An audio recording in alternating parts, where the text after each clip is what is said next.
Hey loved ones, this is Faye the Oracle coming to you again for another pick a card reading. Today we are talking about how to end it, codependent relationships. So we are moving into a place now where we are being called to ascend past a lot of things that no longer serve us and are no longer in our best interests. Many of these things are going to include old habits, old way of thinking, and then of course relationships. Codependent relationships. We end up in them. We end up with people who struggle with them and without them. And so today we're going to discuss the level of codependence that you may either be having or experiencing in your current relationships. So I have 4 piles for us today. So pile 1 is, I do believe this is a type of Jasper, but don't get me to lying about that because it came as a part of a gift when I purchased some recent decks. But this is pile 1. This one is an Amethyst. Really great for metaphysical healing and spiritual healing as well as mental fortitude. Pile 3, which I do believe this is some kind of green calcite. Sorry if you can't see that very well, pile 3. And then we have pile 4, which I'm assuming is some kind of clear quartz. But I really also don't know because that also came as a gift when I purchased the deck. So today I have a few new decks that I wanted to try out. The first one that you'll likely see with pile 1 is the Fairy Lenormand Deck. Then we also have this Cosmic Dancer deck. And then I have one of my newfound favorites, this Precious Gem Oracle deck. So we're going to get right into it. I've already pre-shuffled, so we are just discussing what level of codependency pile 1 has been experiencing in their current relationship. With the Lenormand deck, we will have multiple meanings that come with the cards in position to each other. So I'll go through each one and basically give you whatever intuitive hits that I receive. And then from there, we'll put the message together for pile 1. All right, first one out for pile 1 is, this is the mountain. So the mountain represents obstacles. It talks about things that may be lying in wait that you may not have been expecting to jump out and teach you some additional lessons. It could also talk about needing to have a pause and take a moment of reflection. Now, these are things that I'm getting intuitively, but I will also discuss what has come up in the booklet for me as we move through the spread. The next one we have, that one came out in reverse, which the Lenormand deck doesn't necessarily represent or recognize reversal, so don't think too much about it, is the birds. The birds talk about messages. They can sometimes be related to gossip, but I've also thought about them recently in relation to intrusive thoughts. We have the heart, which is very much related to romance, union, and relationships. And then we have the park, which is representative of the public, networking, and I do believe things involving socialization. So very interesting. Already I feel that this is coming from an energy of you having a very hard time being apart from whomever you're in a partnership with right now. So let's take a dive into our little deck booklet here and see what can be made clear by just examining the definitions for the terms.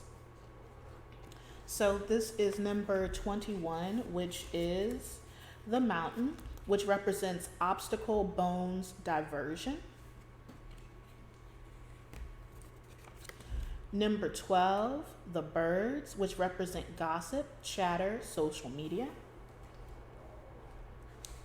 Number 24, the heart, which represents love, romance, relationship, and union. And then we have the garden, which is networking, socializing, parties, conferences, meetings, and society. So 2 of these things definitely comes up is, I really am getting the feeling from these 2, which is very interesting because we have 21 and we have 12. So I would definitely recommend looking up the significance of these two numbers and seeing if numerology offers any more insight for you, pile one.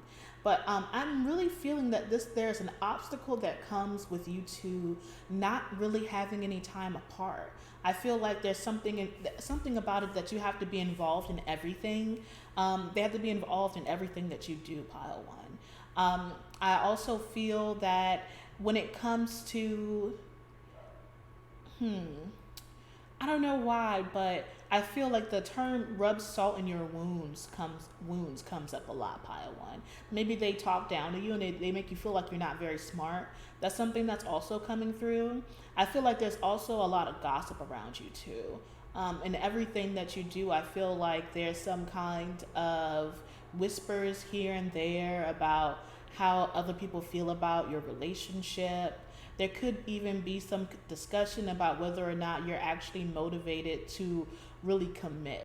And I feel that when it comes to your love, you have done what was necessary to demonstrate it, but it's seeming as if the reality of a lot of this talk is making it really hard for you to feel as if you're, like confident in that you know what you're doing, that you know what you've gotten into with this.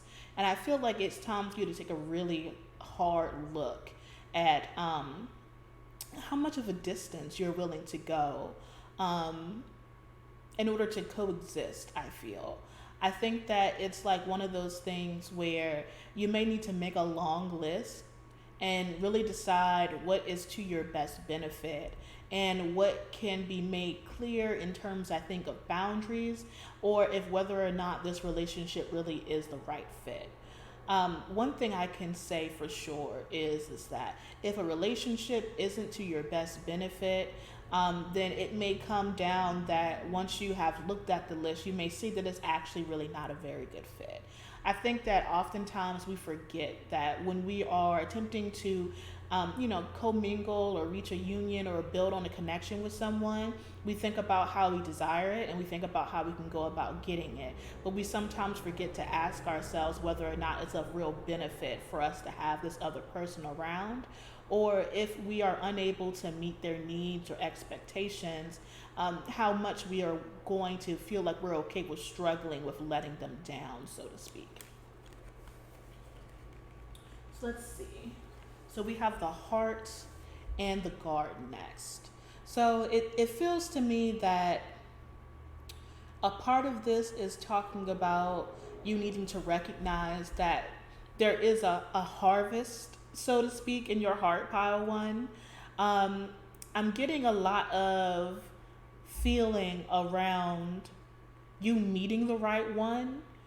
And I think that this is someone that you may have like strong connections to or ties to. Somebody that brings you a really good sense of self value and self worth. This could be someone that you know, but may not necessarily be local to your town, for example, because the garden represents networks, and right before that, we also have the birds. So it could very well be that your relationship with this other person has been developing whispers around town. And as a result, you may feel like you may be called to shut it down. And I think that this may be a situation where you might have to develop some stronger sense of resolve around what to do, pile one. I feel as if that you are being called to really re-examine who is going to be good for you in the long run. When we talk about codependent relationships, oftentimes they come from us having reoccurring bad habits of being really stuck in the past relationships, childhood trauma, things that happened that didn't allow us to develop secure attachments. When you don't have secure attachments that have developed from childhood in the form of, maybe having parents who were readily available to have your needs met, being able to trust that, food, shelter, and other needs were going to be provided for you if you asked for them, or maybe even just the reality of knowing that they would come for you, that you would get food on the table every night, or you would have electricity when it was time to go to bed every night. I feel like there maybe even have been some kind of situation where a step parent or a step person, someone that was dating, like, maybe a maternal figure for you, may have been in the situation and they kind of made you feel like you had very low self-worth, very low self-value. Sometimes abuse can come in the forms of other people making us feel like we're not wanted. Having a neglectful childhood, and experiencing a lot of neglect can lead to you becoming an adult who struggles with feelings of neglect.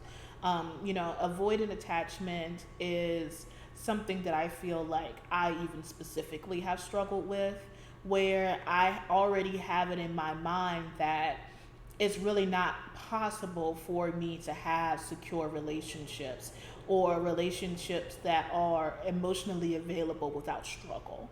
And so as a result of me overcoming those things and being able to invite, healthier relationships into my life, I had to be able to get to a point in where I could recognize that, the past me did have those experiences, but, I'm an adult now, no longer a kid. So people can't pick on me, they can't talk down on me, and they can't enter my space without my say so.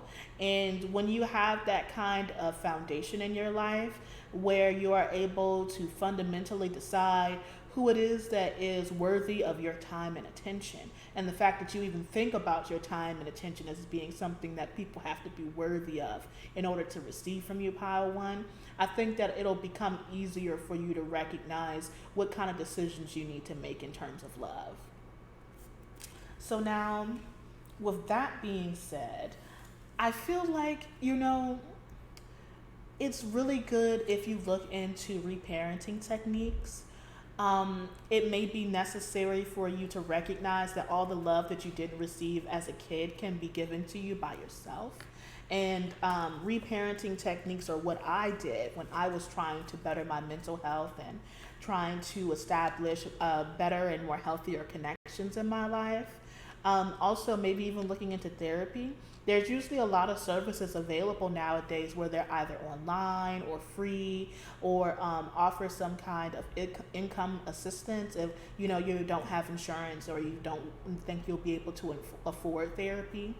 Also journaling and really just getting in touch with those, inner wounds and those inner childhood traumas and feelings, and recognizing that, they can have value to you, and learning to listen to yourself, that you be able to recognize who in your life isn't listening to you, or isn't valuing your feelings and your experiences. So now, with that being said, I do want to go back to this Lenormand deck, because they told me that it was very important for me to use this deck for you, especially Pile One.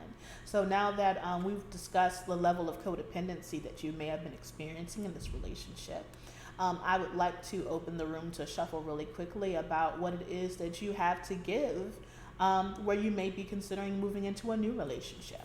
So let's see. What does Pile One have to give to a new, healthier relationship? So basically looking at this from the perspective of you finding love with a newer, healthier you, Pile One. So let's see, I got one card, I got two cards, let's get two more. That is a lot of cards. So I'm gonna take the two here, I'm gonna put these other two back. Not that you don't deserve all those cards, Pile One, but man, nobody wants to sit through a stack, I promise that. Okay, so let's see. Okay, so first thing out of the deck is the snake. So the snake is often a card that's associated with betrayal, harm, And I feel like this is calling you to recognize that it may be time to shed your old skin, pile one, letting go of the past, moving forward, releasing yourself from the feelings of a bitter betrayal or a childhood that of denial, recognizing that you have a full and worthy life left to live, and that it can be difficult, but honestly, you're not being given anything you can't handle. The rain. The rain talks about promises. Sometimes it's associated with proposals, contracts, agreements. Could be time that you recognize that you are a special individual who does deserve a higher level of commitment. And with that commitment does come in you recognizing that, one, that you deserve to be happy, you deserve to be treated as if you are special because you are, and you deserve to have someone who will stand next to you as you're really digging through and trying to figure out who you are now. We have the sun. Fantastic. The sun talks about success, money, potential, all kinds of great things that are coming to you. May even very strongly with this Lenormand deck talking about connections, about the potential for a new successful relationship or bond being built. The birch, or also known as the whip, which talks about conflict. Sometimes I feel like there is a lot of conflict that has come up in your lifetime, pile one. And with this conflict, it may have been very difficult for you to really feel as if you belonged anywhere or with anyone. And I think that when you recognize that the bond that you share with the right person won't have any pain that will need to be inflicted on you, pile one. And I do very much recommend that you also check out pile two. I feel as though there may be some additional messages there for you. So let's see. So I think I may have read these in the wrong order, they're telling me. So is the snake and the birch together?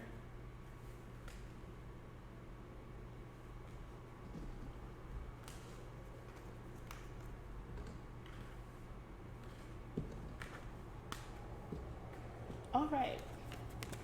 So they are informing me that the snake and the sun are together. And let's see. I'm going to take a quick peek at this booklet again. You see, we're learning things together, pile one, and I think that's very important for us. So now, the snake is number 7. It represents betrayal, deception, deceit, lies, distrust, and danger. And the sun is a lot of luck, development, growth, success. Okay, pile one, I see this right away. It is time for you to recognize that this, in this position, represents your past. And we are now moving into a more positive experience once you are able to move away from the stinging nettle that is betrayal and past and deceit and past deceit. This is also, I feel, going to be kind of a trial run, so to speak. It's going to be a little, touch and go for a period of time before you're really able to find yourself really in a space of smooth sailing. You're going to have to kind of walk through a lot of different experiences before you find yourself feeling more capable or, emotionally or mentally stable. The sun does say, though, that this path that you're about to undertake is going to lead to positive results. And I'm really happy for you, pile one, because you deserve to be happy and you deserve to have people who make you feel good about yourself and don't make you feel as if you're a bad person just because you have your faults. We all have our faults, and it's not our fault specifically that other people in our lives haven't taken care of us. But it's important for you to recognize that you can take care of yourself now. And that if you're still here and you're still surviving and you're still alive, you've probably done a lot of a better job than you realize, pile one. So smile. You have a lot to be looking forward to. And here we go with the ring, which is number 25. Represents contract, marriage, agreement, oath, and commitment. And then this one is number 11. And I don't know why, but there may be a child involved soon, pile one. I didn't get that card specifically, but I feel like there is a child that might be involved. You see these two here? They're bickering over something, but they kind of give off this air of immaturity. So I don't know if this specifically talks about you having a sibling, or maybe you yourself specifically as a part of this union that you are being prophesied to enter into, may finally settle down and have children. But let's see, the rod slash whip, strife, conflict, argument, ill feeling, punishment, and retribution. So yeah, definitely recognizing that this new opportunity at love, at a new life, at a new commitment is also a gift for you. A gift for you to help resolve all of these wounds that have affected your spirit, all of these things that have been tying you down, all of this inner dialogue where you have been really giving it to yourself, pile one. All of these things can be resolved. And it comes from you being willing to talk about what you need to move first sometimes, and having to do that and initiate that conversation with others. I definitely know when you have issues with secure attachment, it can be very difficult for you to voice your concerns or to really speak up about what you need. But it is a habit that you do need to learn, pile one, and I believe in you, and I think that you're capable of doing it. But thank you, Pile One. This was the reading for you. I hope that you found it helpful and that you come through with all the healing that you need. If you are interested in a personal reading, you are more than welcome to check the description box below to find out how to do that. And do be sure to like, share, and subscribe. And I love you, Pile One. Have a good one. All right, moving on to Pile Two once again with the Amethyst. So what is the level of codependency that Pile Two has been experiencing? So I shuffled all of these cards for everyone that would pick the pile specifically. So some cards have different oracle cards in them, and some of them are just Lenormand, as they are excited that I'm having fun with that deck. So they really want me to work on learning that one.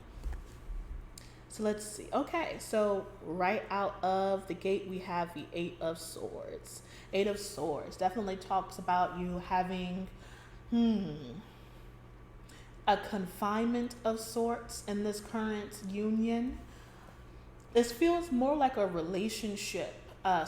Feels more like a relationship. Feels more like a friendship than a romantic relationship specifically, but there can be multiple stories all involved in one pile. Now, if this is a continuation from pile one, I do feel that this may still be related to you trying to navigate the things that have been holding you back as a child. With the Eight of Swords, it represents us kind of being in a place of self-imprisonment. As you can see, the only thing actually really holding this femme person here is the fact that their hair is wrapped around these swords. But one thing that can be made clear is that once we're able to move forward, we can release ourselves from this. The confinement that is associated with the Eight of Swords is usually self-limiting beliefs. This refusal to kind of come to a place of self-acceptance so that we can move forward, and then try to get through the anxiety associated with the Nine of Swords.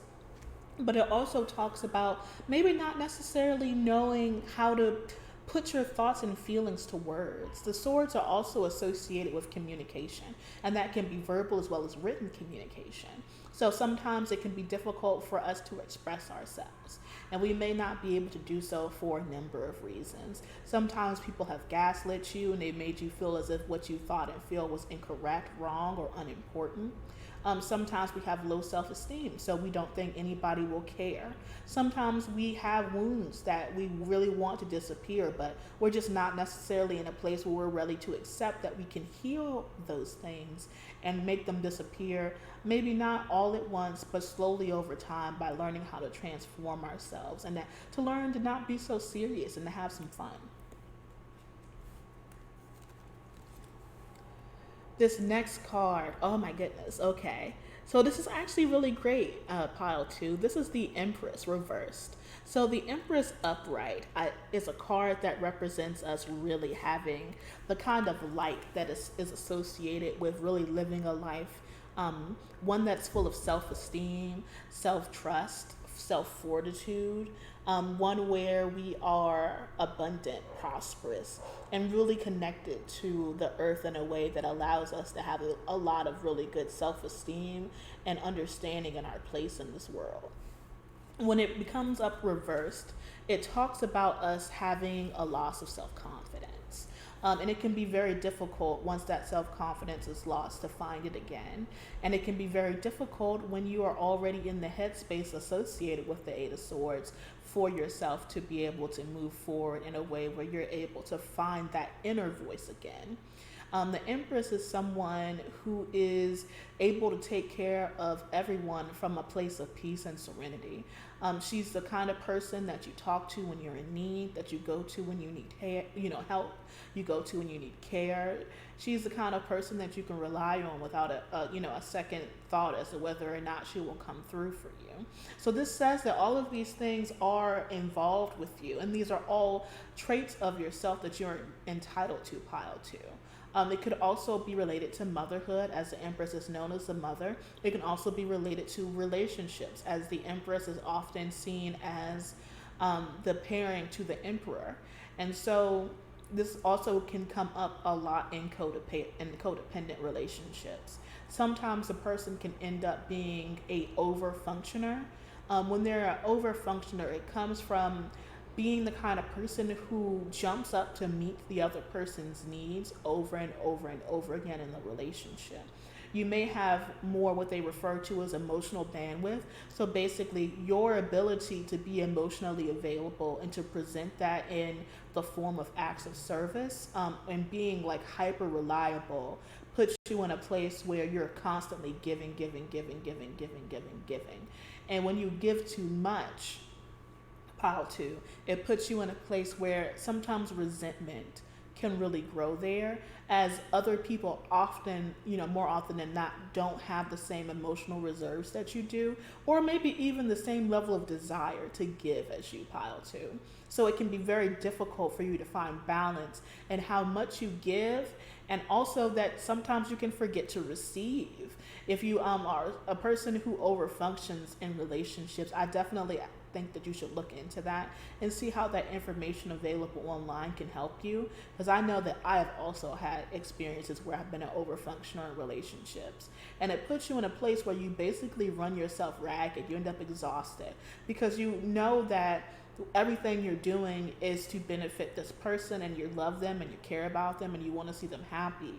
But at the end of the day, when you're overextending yourself to the point where you're not even allowing them to do things they should be able to handle on their own, then you're not actually doing anything for anybody's benefit, pile two. You're doing because you're worried that they're going to leave you if you don't. And that can also come up as a result of not having secure attachments. And this can become present in your adult relationships, where you end up being an overgiver, a people pleaser, and having a hard time, I feel like, asserting yourself in a way in relationships that allows you to, I guess it allows you to dominate in a way where if you're the kind of person that pays for everything in the relationship, then you kind of put yourself in the position of being a provider. And so as a result, it's like you're able to also kind of hold the other person as like, I don't know, as being entitled essentially too. It can cause them to be overly reliant on you as well. And it really is a bad situation all around, which is where codependent relationships can develop, where you give too much, the other person is only happy to receive, and then they expect you to constantly give, like you're a giving machine. And that's not healthy for anyone. We have the Emperor. We have the Emperor. So I was saying that this felt like a friendship. So I think that is a storyline for some of you, where you have a friendship where you overgive, or maybe multiple friendships where you overgive. But the Emperor here definitely talks about this being a relationship, as the Emperor and Empress are a pair. So now with the Emperor here and the Empress reverse, it talks to me about somebody being overly dominant in this pairing. Because the Emperor and the Empress are counterparts. And so they go together, and they're usually associated with marriage, but they can also talk about your parents and being in a parental relationship and really trying to, find someone who is the best fit for you. This would be the person. But if you're reversed, and that means that you're not actually um, either receiving everything you're entitled to in the relationship, or the emperor is someone who is being overly dominant in the relationship. So I'm not sure, depending on your personal point of view, flip the things. Maybe you're being overly dominant in the relationship and you won't let the emperor take care of you, or the emperor is overly providing in the relationship and he's putting you in a position where he makes you feel like you're at fault for them taking care of you, so to speak. Because the Ten of Cups is the last card. And the Ten of Cups talks about happiness. It's usually a great sense of fulfillment that's associated with family. It can sometimes be associated with marriage. So I feel like with with these cards here, things have gone to a place where everything is kind of out of balance, to the point where nobody's really getting their equal give and take in the relationship. And that could be stressing you out quite a bit, pile two. So I really do want to move forward with these other cards and see what advice we can find for you in terms of your relationship and how to make it better, or how to leave if it's necessary. But we definitely want to find out how to elevate your energies. And then I have another couple oracle cards if it's time for you to say goodbye or to step away for a period of time to recuperate your energies. Because I feel like you're working way too hard. And I don't know if you're the masculine or feminine energy, but we definitely don't want you to feel like you have to be a try hard in your own relationship. And this is the gem oracle deck, and I'll go through what the gems mean, and then there's also a affirmation involved which may be very helpful for you. So this one is sea opal. Sea opal. No, I don't know much about the specific sea opal, but I do know that the opal is a card that is very iridescent, that is very akin to pearls, which are found in clams. The sea can be of personal benefit to you as well, pile two, where you may find that you have a strong attachment to the ocean, and that you may be in a need of a vacation, so to speak. So let's see. Sea opal, yin and yang. How I was is not who I am. The elements of then have been crafted, shaped, and merged into an ideal now, no longer divided but fused into an authentic whole. My beauty and charms are undisputed. It took some work to get here, but I am home, at peace, and complete as you are. And it says that claiming rather than denying your past, satisfaction through personal development, accepting a situation in its entirety, not just the good or easy parts. Understanding replaces judgment, striving towards authentic, balanced living.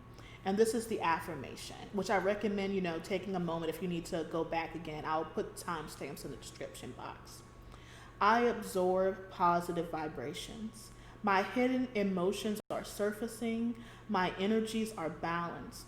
I harmoniously embrace opposing qualities. So it says, sea opal is not a gem, but man-made opalized glass. It is included in this set because of its ethereal appearance and healing properties. Sometimes known as the merchant stone, sea opal is believed to bring financial success in business. Despite being synthetic, sea opal has such beauty that it stimulates the third eye and helps with meditation. When we admire this attractive stone, we project positive vibrations towards it that are easily absorbed. The most powerful quality of sea opal is its ability to uncover hidden emotions. It possesses yin-yang balance, meaning it contains opposing energies such as day and night, female and male.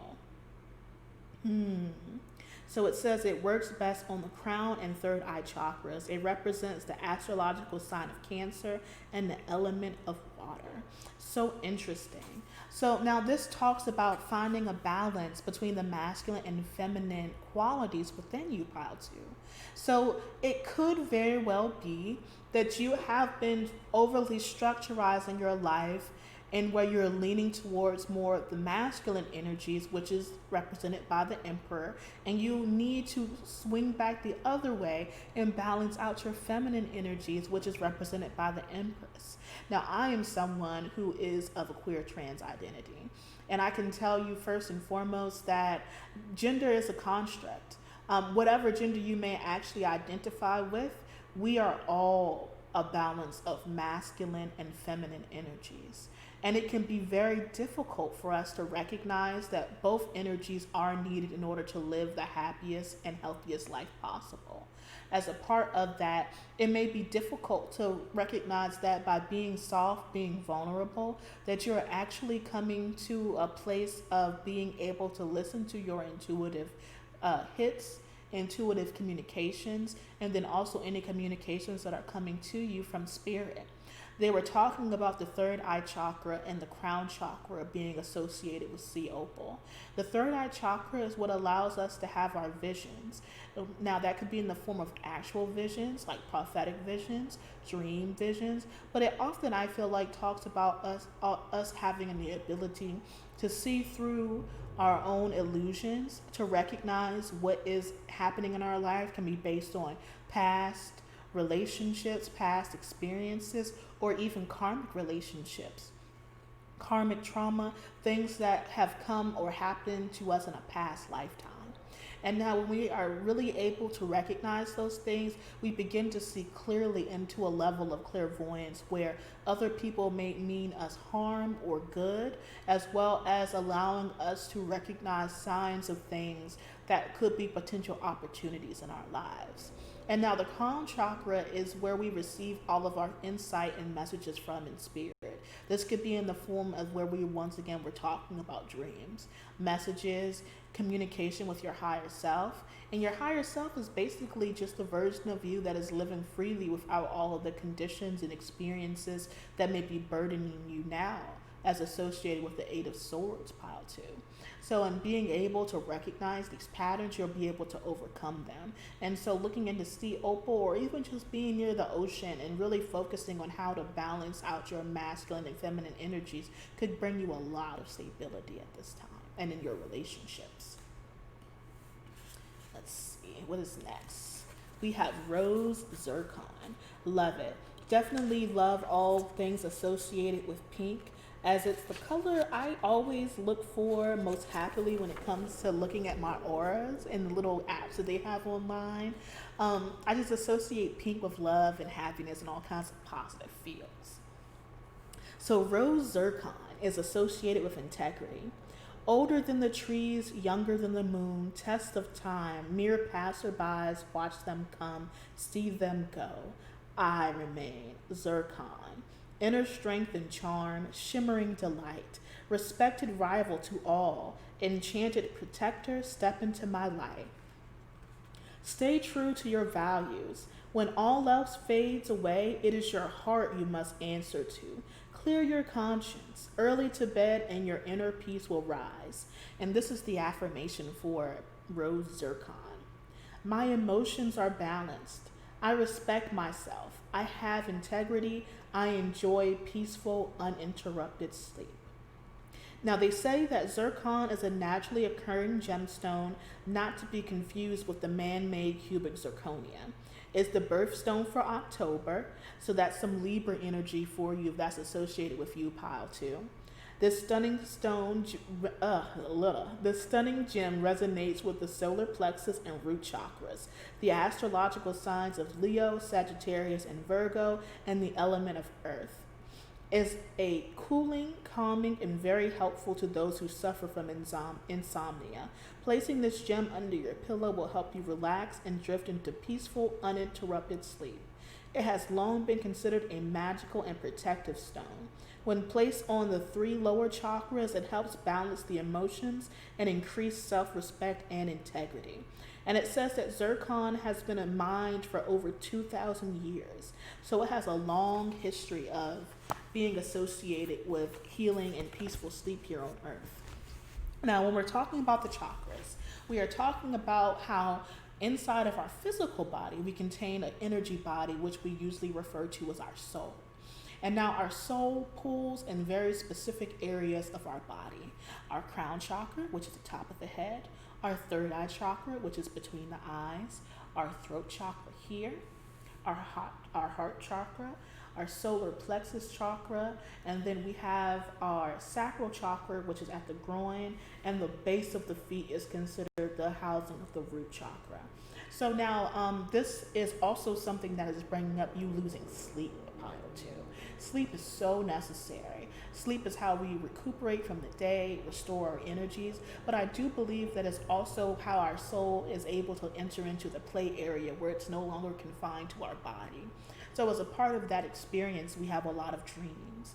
Our dreams can often offer us a great amount of insight. It can be an also very good and important source of influence as well as information from spirit. Your spirit guides, your angels, your ancestors will all likely try to connect to you about messages through sleep. And if you're not asleep, then you're not able to hear it. So I'm sorry if you've been suffering with insomnia. I know that if it's been taking place for a long time, it may be time for you to talk to someone about this. It can be difficult, I think, to try to go out and speak to a doctor at this time, but you can often, usually if you have insurance especially, talk to a nurse online. Find a system that lets you talk to a doctor online.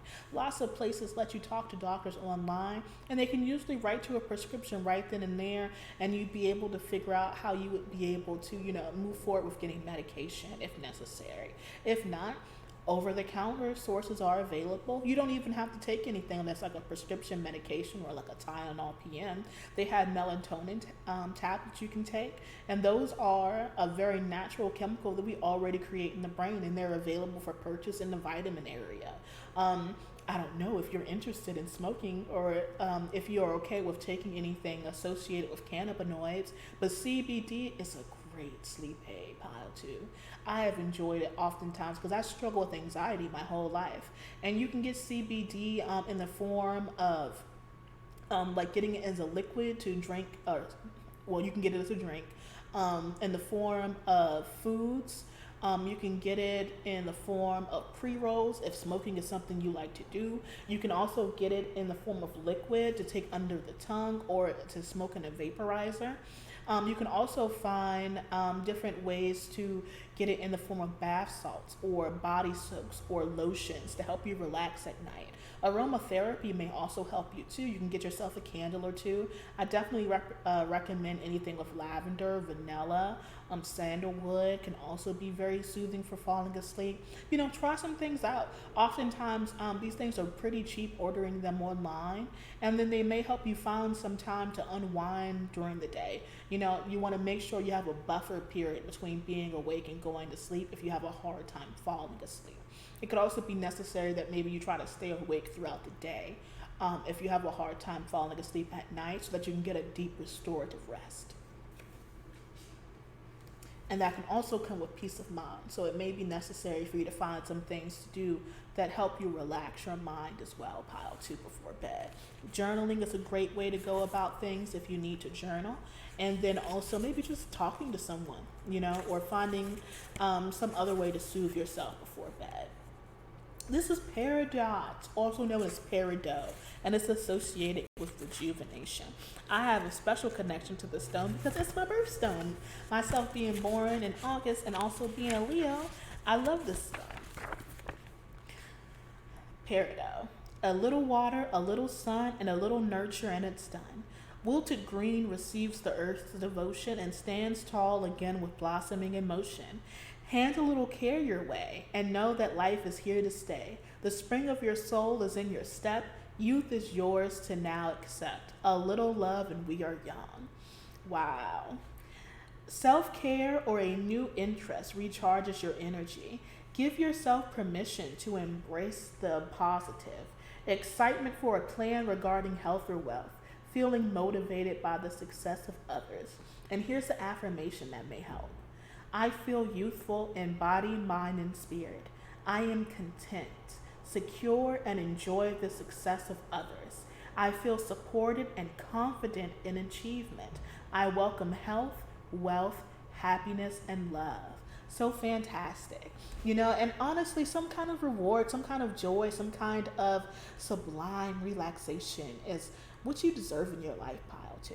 This can be in the form of body scrubs, self care routines, moisturizing, finding different other means to relax yourself. Find things that you enjoy and invest time into those things. Don't worry so much about trying to avoid feeling negative things. Find your way to fill your life with joy and happiness and enjoyment of things instead. Because negative things, they're all in your head, pile too. And it's very difficult to come to that conclusion, but I know that you can do it. And there are lots of tools out there for you. There's lots of apps also associated with helping you learn breathing techniques and different other ways to relax when you're feeling overwhelmed or anxious. Now, to give you a better understanding as well, it is a stone that resonates with the solar plexus and heart chakras. And then it's also associated with the signs of Gemini, Leo, Virgo, Scorpio, and Sagittarius, an earth element, if that has any kind of relevance to you, pile two. Like all green gems, peridot brings growth and fresh thinking. It is healing, rejuvenating, and promotes youthfulness in body, mind, and spirit. This semi-precious stone also guards against feelings of jealousy and envy toward and from others. Worn as a talisman, peridot will manifest health, wealth, happiness, and love. This card will help you feel confident and safe in the knowledge that we each have our gifts and can shine brightly. So I'm definitely getting some intuitive hits about you needing to do an affirmation nightly. We need to rebuild your self-confidence, pile two.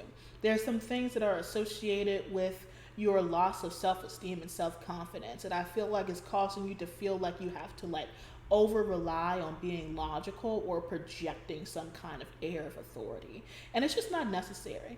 But it's also not logical to ignore your feelings, as our emotions have such strong ties to our ability to think logically that you can't deny one by relying on the other. You have to find a balance in relying on them both. So you use your emotions to make logical decisions, because you don't want to act impulsively. You want to understand the information your emotions are giving to you, and then you want to use that information to make the most logical decisions possible to move forward with the most positive outcome possible.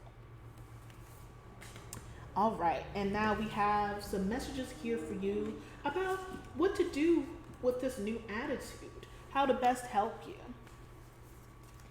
We have offer, which is so interesting because I was confused for a second because it's also on the back of the card, but this is offer.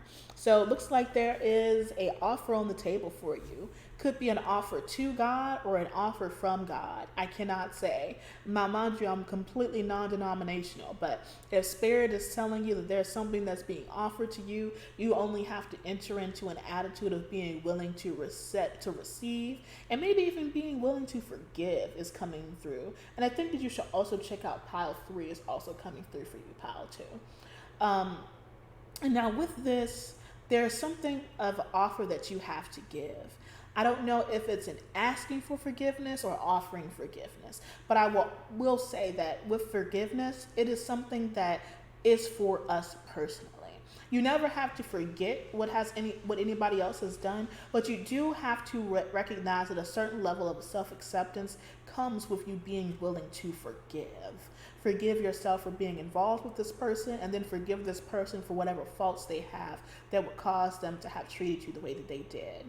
I feel like this also says that you have a lot to give, pile 2, a lot to give. And it may have been something where you weren't giving enough as a child, and that makes it very difficult for you to open up now. And I want you to recognize that being willing to receive does not mean that you have to automatically shut down when somebody isn't giving you what you want. But it is necessary to recognize that by speaking up on what you want and then having the other person be able to answer you or to show their unreliability to you frees you up from having to make all these different decisions about what to do. It's usually better to wait for other people to say yes or no, to give or to not give, or to ask for an apology and have them not forgive, to then decide what to do from there. Because at that point, you're making decisions with everything all out in the clear and you having the most information possible. This next one is give and receive. So since we have two messages about something being offered and something being given and received, I will read from the booklet very quickly just to see what else we could be missing in terms of messages from there. So give me one moment. Offer. You have the opportunity to live each day as an offering, to hand over your efforts and results to divine presence, also known as God, Goddess, all that is. When you do so, you will never feel drained, this is the wrong card I'm holding out. Drained, burnt out, overwhelmed, or uninspired. Instead, divine energy will fill you and you will experience great joy and success in all that you do. And it says that this life is a temple. It is a sacred space where spirit meets form and form is enlivened with spirit. You are now called to fully inhabit the temple of life. This means choosing to live with sacred awareness during every moment of every day. Offer all your actions, thoughts, endeavors, and everyday moments to the divine and become a priest/priestess and devotee of life itself. And it says that every single thing you do takes energy. When you consciously direct this energy toward a specific frequency, deity, desire, or cause, you are weaving magic. You are seeing the value in your efforts and passionately offering them to the planet and the entire unified field. So that's fantastic. So it really tells you to really recognize how you feel, pile 2. That the feelings you have are an offering that you can give to yourself that allow you to come into knowledge of your true self. And by coming into knowledge of your true self, you are able to recognize what does or does not offer you help to the cause that is you living your life where you are the most authentic force of yourself, form of yourself. And that's not to forget that you are a force to be reckoned with, pile 2. And this is give and receive. When dance is performed as an offering of love, it becomes a sacred infinity loop comprised of both giving to the audience and receiving from the audience. Life itself is quite the same, for the deepest human desire is for connection with others through offering personal essence and sharing what is most important to us. The generous vulnerability opens up a portal of interconnection that allows both the giver and receiver to be inspired, nourished, and healed. That's fantastic because it talks about you bringing in this understanding that love, friendship, forgiveness, and then asking for those things offer a repairing energy. And that repairing energy can affect us internally and another person, and then it can also affect us externally. By moving forward into these energies and being willing to both give and receive, you enter into an infinite loop that is associated with happiness and stability. By recognizing that you have something to give, you also can recognize that you are in a place that you are able to receive, because you are looking to give and to get back, pile 2. And it's an important fact that this lack or this complete disregard for this being an important part of the system can cause you to feel as if you need to disregard your feelings or overly regard the feelings of others. And you want to be in a good place of balance with those things. But, I really want you to recognize that in being in a healthy loop of giving and receiving, you don't have to work so hard to be noticed, to be loved, and to be accepted by others. And I'm so happy for you, pile 2, because I know that you've been going through a lot and you are trying to figure out how to balance it all out. If I could, I'd give you a big hug. And if you are interested in purchasing a personal reading, you're more than welcome to do so through the information in my description box below. But I hope that you like, share, and subscribe. And I thank you so much for joining us today, pile 2. I love you. All right, moving on to pile 3 with this green calcite, pile 3. And I'm sorry because it's looking like it's getting a little too bright in here because it's starting to get dark outside. It gets dark so early. So now let's see. So we had to get a lot of Lenormand cards for pile 3. So if you're coming in from pile 2, I appreciate you holding out with me, boo. I really do. All right. So first card we have is the book. which is associated with knowledge, meaning that this is talking about that you have some knowledge here, pile 3. What secrets are you holding behind your leather bounds? Let's see.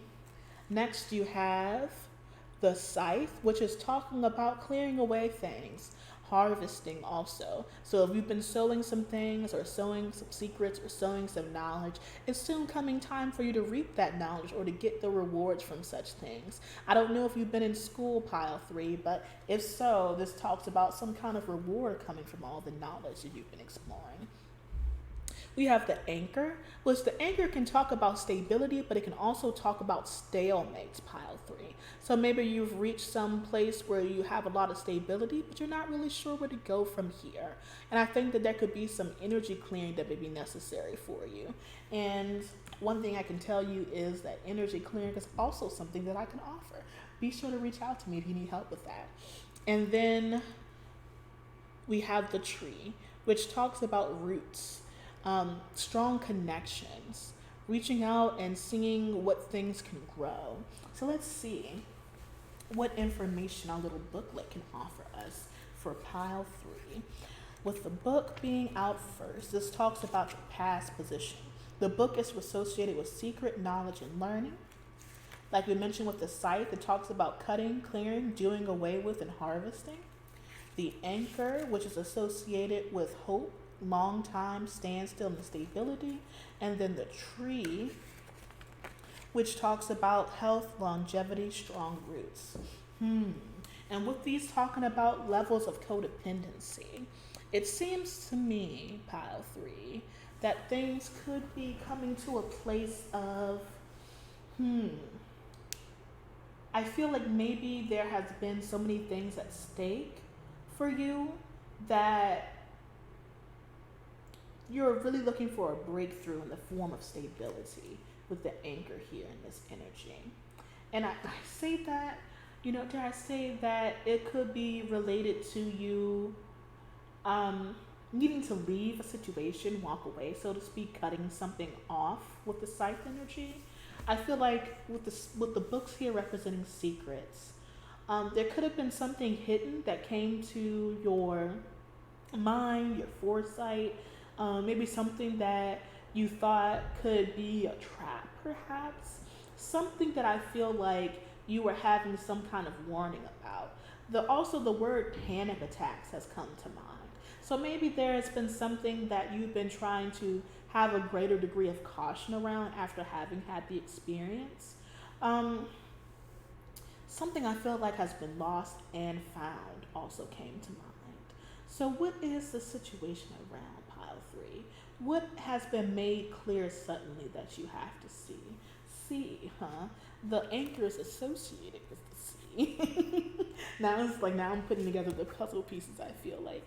Because the anchor is here talking about stability, and with the tree talking about long roots, health, and stability as well. So it feels to me that there may have been a time period where maybe you were made to see a lot of things associated with your level of codependency already.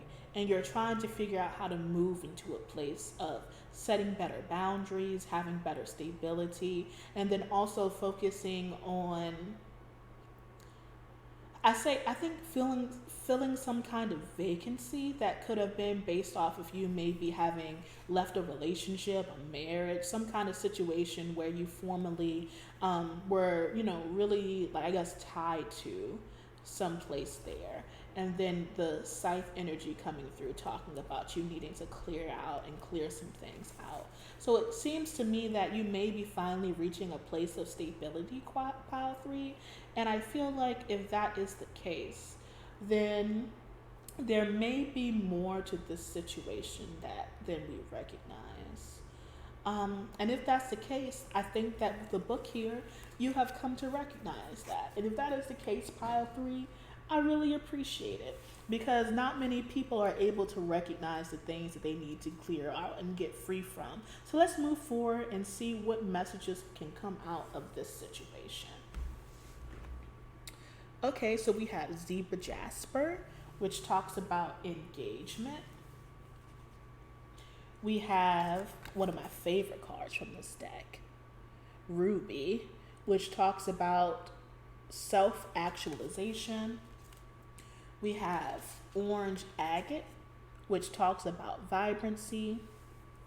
And then we have Sugalite.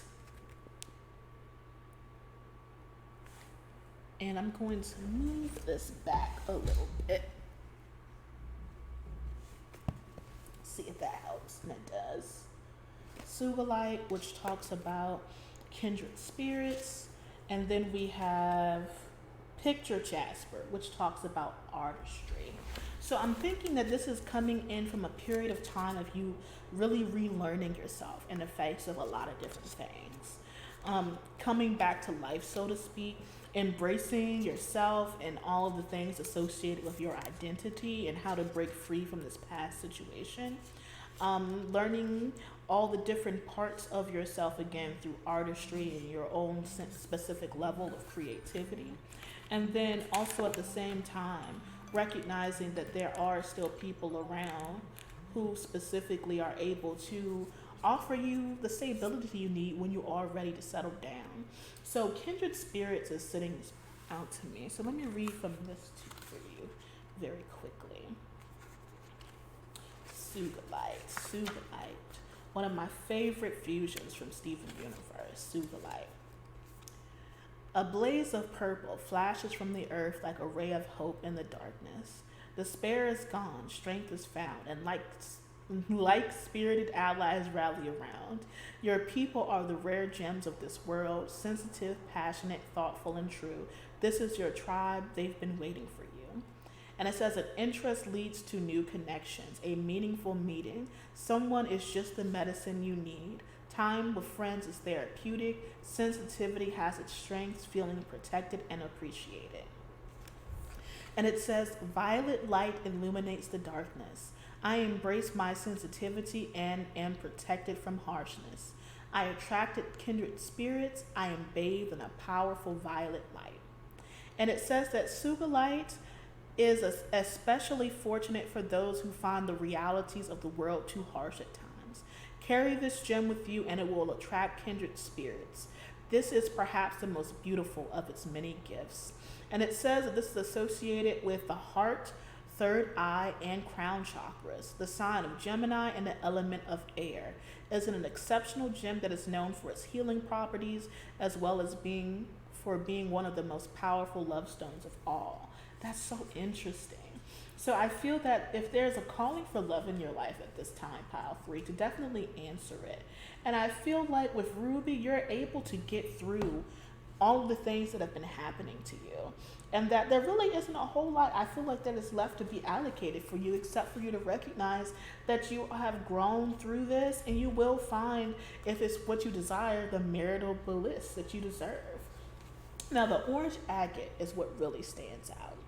And with orange agate, don't be afraid of a little friction, a little lightning, a little spark. That's all it would take to set your world alight. Walk across the coals of life and feel the excitement rise through your bones. I am calling, urging, inciting you to life.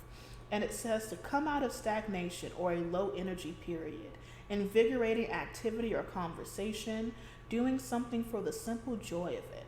Shake off the excuses and say yes to a good time. My zest for life is renewed. I am physically, mentally, and spiritually stimulated.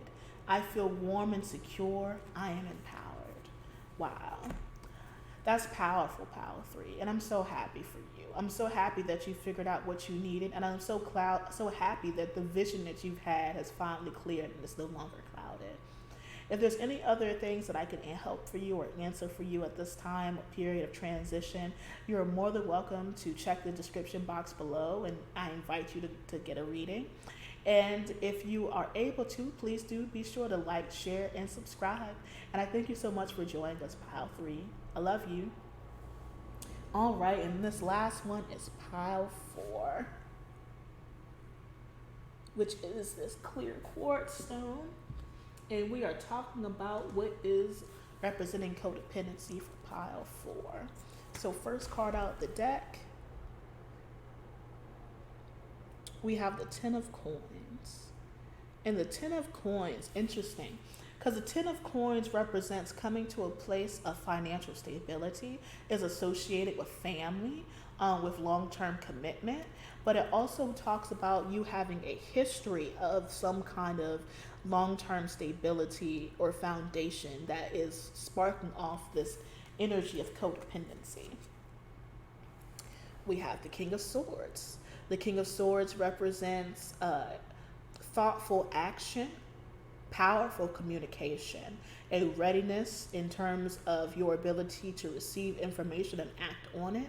But he's the kind of person that listens and then speaks, but it also can talk about fathers. So I wonder if this related to a familiar relationship for you. Five of Coins. And this came out reversed. So the Five of Coins reverse usually talks about an energy of lack, poverty. Excuse me, that's upright. Reverse, this talks about you moving away from this energy. So it seems there may have been a period of time where you were really struggling financially or having concerns of feeling left out in the cold energetically, and that you're finally coming to peace from that situation. And then we have the Temperance card reversed.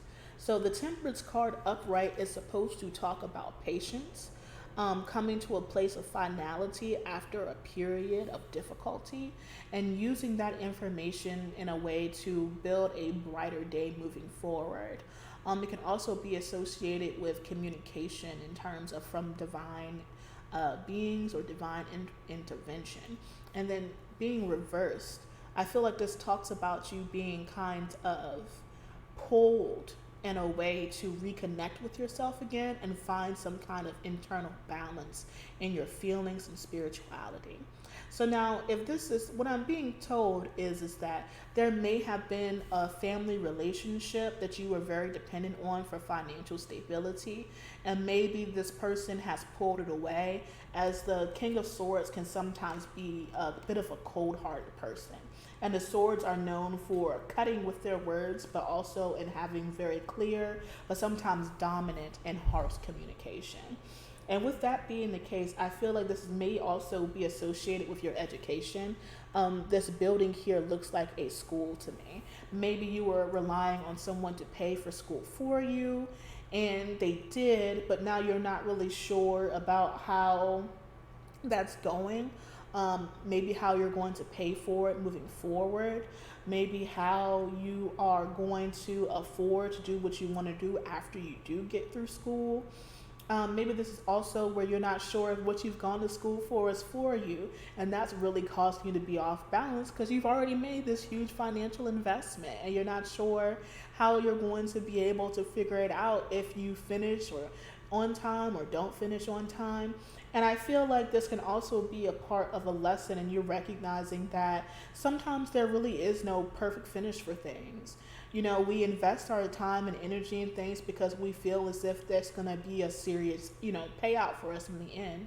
But I don't think that you should let it be a message of a lack of commitment on your end if you find after spending enough time with something that it doesn't bring you the joy, the value, or maybe even the potential for income that you would like to have coming in by the time you're finished. I definitely know that sometimes going to school can be a task just to finish, between your mental health, figuring out the finances, balancing your academic calendar, getting all the things you need to get done in time, and then also still finding some way to be social and socializing, because this is like the height of your 20s that you're doing all of these things and trying to navigate all of this stuff. But it seems to me that it's really hitting a breaking point for you, Pile 4. And I'm really concerned about that, because if there's one thing I know about the King of Swords is that he really doesn't cut himself enough slack. If this is, an energy that's representative of you instead of a parent, it could be that you are feeling a pressure on yourself. And then as a result of that, you're pressuring yourself to have some kind of turnaround or outcome to make this whole experience worthwhile. And I just want you to understand that every experience is worthwhile. Even if this was just a period of time where you transitioned from being a teenager, a kid, to being an adult, the experience was worthwhile. If this was just an experience where you learn what you don't like and now you know what you do like, the experience was worthwhile. Even if this doesn't come out in the outcome in the form of degree that you initially went in with or with the expectation of getting, I still feel like it's important for you to recognize that this experience is worthwhile. So let's see what advice they have about how to figure this codependent relationship out. Be magnetized, which is a beautiful card. As you can see this pretty señorita here.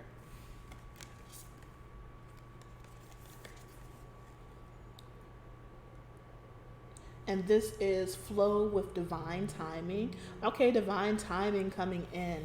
And it definitely is going to really bring some much needed energy in too. Now, I told you about the temperance card being associated with divine timing. So we all have spirit guides, angels, and spiritual team to assist us here in our journeys on earth.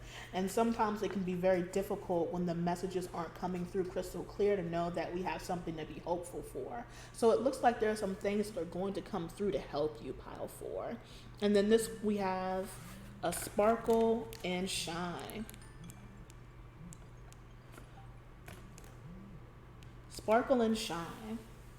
And then this last card, I'm so sorry, y'all. My phone has been freaking out.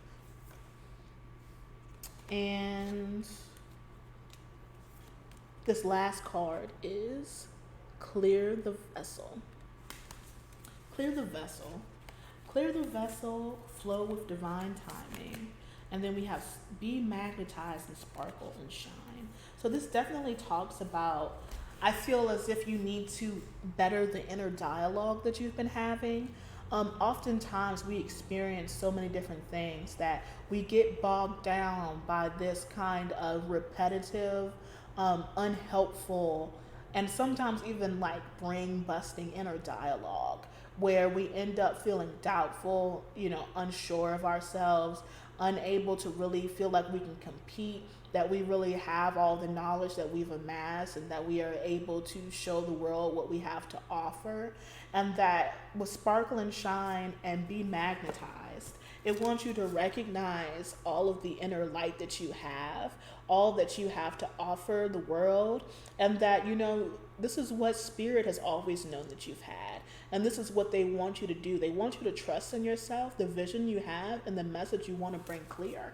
And that it's important for you to recognize that for that message to be made clear, you got to clear the vessel, and that you got to dance in union and flow with the divine timing. You need to recognize that the time is now for you to really embrace all the things that you need and to bring your head forward into the clear here and now. To not be so expected of yourself to find the right way to do everything. Sometimes the only way we can know what we want is to have experiences with what we don't want. And that by recognizing that in order for you to find something to be the right fit, you have to be willing to embrace it and to be present in that moment. And I really thank you so much for all of you for joining me here from piles 1 through 4. If you would like to purchase an additional reading, you're more than welcome to do so in the description box below. And I thank you so much for joining me. Be sure to like, share, and describe. Please do describe to people how much you enjoyed this video, and subscribe as well. And I thank you all so much, loved ones. Have a good evening.